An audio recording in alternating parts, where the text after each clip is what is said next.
నియోజకవర్గం గోరంట్ల మండలం SC colony మండల పరిషత్ ప్రాథమిక పాఠశాల చైర్మన్గా ఎం రామాంజనేయులను ఎన్నుకోవడం జరిగింది. వైస్ చైర్మన్గా పి వరాలుని ఎన్నుకోవడం జరిగింది. అలాగే అందరి సమక్షంలో 15 మంది మెంబర్స్ను ఎన్నుకున్నారు.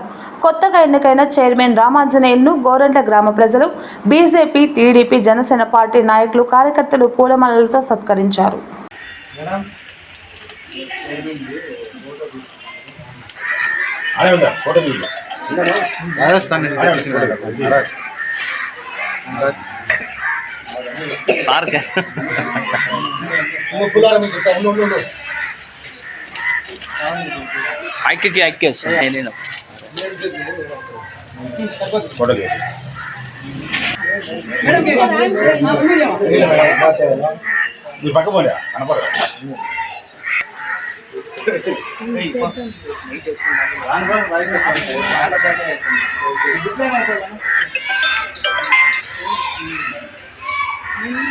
తక్కువ ఉన్నాయి మళ్ళా చూస్తున్నాం.